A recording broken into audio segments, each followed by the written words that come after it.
और मैं उत्साहित हूँ। मुझे लगता है कि आप सभी उत्साहित लगते हैं, लेकिन मैं सामान्य रूप से जो मुस्कानें देखता हूँ वे नहीं देख रहा हूँ। मुझे नहीं पता कि आप सदमे और आश्चर्य में हैं, और मैं आपसे झूठ नहीं बोलूंगा। इस दुनिया में मुस्कुराने के लिए वास्तव में बहुत कुछ नहीं है सिवाय अनपैसिव के। तो यह मुझे, आप जानते हैं, यह मुझे आशा देता है। यह मुझे एक उत्सव की अनुभूति देता है कि जो आस्था हम सभी ने रखी है हाशिमा फारा के माध्यम से विदेशी अनपैसिव काफी मजबूत है। मेरी भाषा के लिए माफ करें, लेकिन यह सच में काफी मजबूत है। हमारे पास अभी भी, मैं उन्हें 100% करने वाले कहता हूं, जो हर दिन इन वेबिनारों में आते हैं, जो लाइव में आते हैं, चाहे वे किसी के भी हों, वे हमेशा आते हैं। क्यों? क्योंकि उन्हें विश्वास है कि यह कंपनी उनके जीवन को पूरी तरह से बदलने जा रही है। आपने हम में से कई लोगों को यह कहते सुना होगा कि इसने मेरी जिंदगी बदल दी है, और मैं इसे फिर से कहूंगा, यह मुझे ईश्वर के करीब लाया है। और बहुत से लोग कहते हैं, क्या आप इसे समझा सकते हैं? हाँ, मैं हमेशा ईश्वर से बात करता था, लेकिन इस तरह नहीं। मैं हमेशा ईश्वर में विश्वास करता था, हमेशा ईश्वर में विश्वास करता था।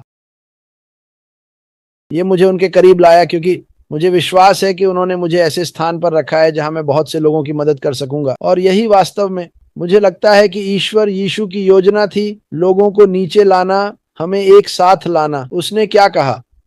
यहूदी और गैर यहूदी।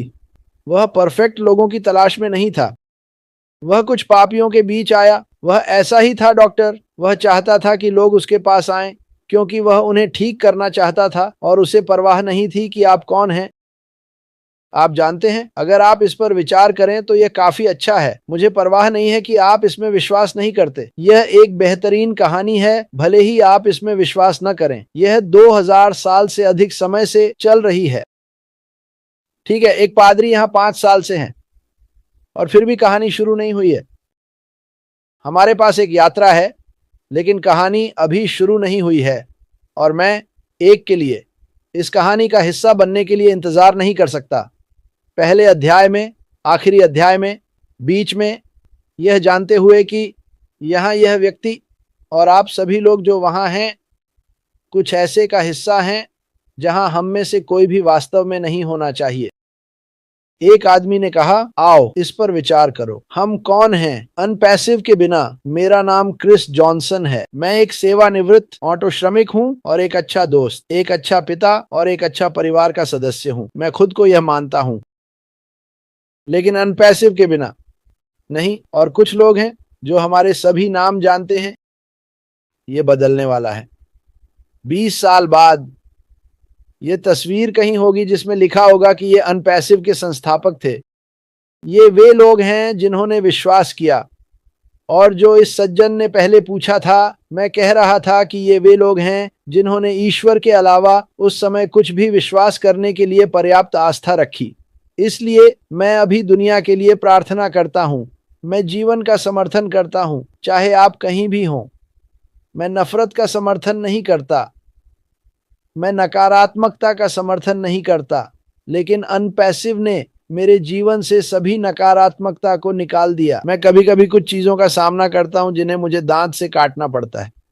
शायद यही वजह है कि मेरा दांत खराब हो गया। तो आपको कभी कभी दांतों को भींचना पड़ता है। मैं उस चीज का उपयोग करूंगा। कभी कभी आपको दूसरी गाल भी मोड़नी पड़ती है।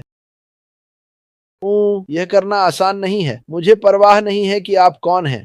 मैं कहने जा रहा हूं कि जीन ही एकमात्र व्यक्ति है जो वास्तव में कहती है कि मैंने उसे गाल पर थप्पड़ मारा है क्योंकि वह इतनी सकारात्मक है, और मुझे यह बात उसकी बहुत पसंद है। लेकिन आप जानते हैं, आप पलटकर जवाब देने के तरीके हैं, लेकिन आप इसे सकारात्मक तरीके से कर सकते हैं। मैं इस पर विश्वास करता हूं। जीन को यह कहना पसंद नहीं है, पर लोगों को दयालुता से मारना चाहिए। मैं गुस्सा होता हूं, हाँ मैं गुस्सा होता हूं, लेकिन मैं इसे इस तरह देखता हूं, मेरे गुस्सा होने का कोई कारण नहीं है।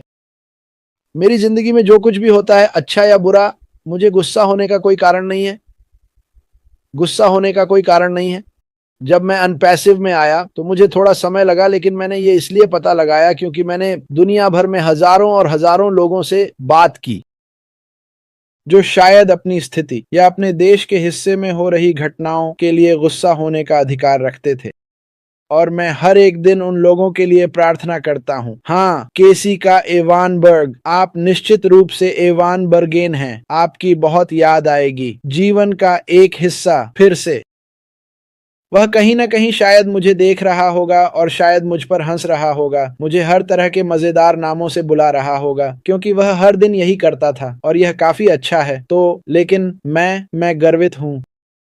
आप सभी के साथ कुछ बड़ा होने का हिस्सा बनना एक मानव होने के नाते बहुत खास है। और कहानी बस शुरू होने ही वाली है और यह लिखी जाएगी और इसे भुलाया नहीं जाएगा।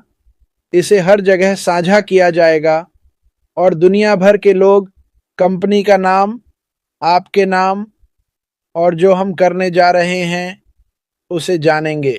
सुनो, हम इस बारे में बात कर रहे हैं और मैं खत्म होने वाला हूं। मैं माफी चाहता हूं। आप लोग थक गए हैं। हम बात कर रहे हैं। मैं 4 साल से, आप में से कुछ 5 साल से, कुछ 6 साल से और कुछ 2 साल से। मुझे कभी भी यह नहीं कहना पड़ता कि मैंने तुम्हें बताया था। जैसे कि मामादू कह रहे थे, जब वे मुझे मेरी कार चलाते हुए देखते हैं, तुमने उन्हें एक अवसर दिया मामादू। जब वे आपको अपनी कार चलाते हुए देखेंगे तो वे कहेंगे, यार शायद मुझे ऐसा करना चाहिए था, और वे अभी भी कर सकते हैं। मैं कभी नहीं कहूंगा कि मैंने तुम्हें पहले ही बता दिया था, लेकिन मैं यह कहूंगा कि मैंने इसे तुम्हारे ध्यान में लाया। काश तुम तब इसमें कूद पड़े होते, लेकिन तुम अभी भी कर सकते हो। मैं घमंड नहीं दिखाना चाहता, हालांकि मुझे मायरा की बात पसंद आई। मुझे अच्छा लगता है जब लोग घमंड के बारे में बात करते हैं, क्योंकि हर किसी में थोड़ा बहुत घमंड होता है। ओम, मैं नहीं कहूंगा कि मैं इसके बारे में घमंडी हूँ, बल्कि मैं इसके लिए बहुत गर्वित हूँ। मैं सच में गर्वित हूँ और मैं आप सभी पर गर्वित हूँ कि आप इसे रोजाना करते हैं। और हर एक दिन बात करना हमेशा आसान नहीं होता। एंड पैसिव के बारे में, और फिर मैंने सोचा हाँ यह आसान है एंड पैसिव के बारे में बात करना, क्योंकि मेरे पास आपकी सभी कहानियां हैं जिनसे मैं जुड़ सकता हूं, क्योंकि मुझे असली कहानियों से जुड़ना पसंद है। हमारा भारतीय परिवार अब इंतजार कर रहा है। ये ठीक है, मेरा मतलब है कि यह ठीक है। कभी माफी मत मांगो। सुनो, दुनिया भर के लोग बस इन वेबिनार में शामिल होना चाहते हैं। कभी कभी उन्हें नहीं पता होता कि उनका माइक चालू है, उनका कैमरा चालू है। वे कुछ भी कहते हैं। मुझे नहीं लगता कि यह अशिष्टता के कारण है। वे भी उत्साहित हैं, इसलिए वे आए हैं। तो मैं आप सभी का धन्यवाद करना चाहता हूँ। मैं आपके जीवन में अच्छे चीजों के लिए निरंतर प्रार्थना करने की मांग करना चाहता हूँ। मुझे परवाह नहीं है कि आपके जीवन में क्या हो रहा है, चाहे वह मृत्यु हो, बीमारी हो, धन संबंधी। प्रार्थना करते रहें। भगवान वास्तव में एक अच्छे दोस्त हैं। वह कभी कभी हमें नहीं कहते हैं, लेकिन यार अगर मेरे पास वह नहीं होता तो सच में मेरे पास कोई नहीं होता। मैं आप सभी से प्यार करता हूँ। मुझे आखिरी में जाने के लिए धन्यवाद। मुझे नहीं पता क्यों, लेकिन मैं आप लोगों से सप्ताहांत में मिलूंगा। अपना ध्यान रखना।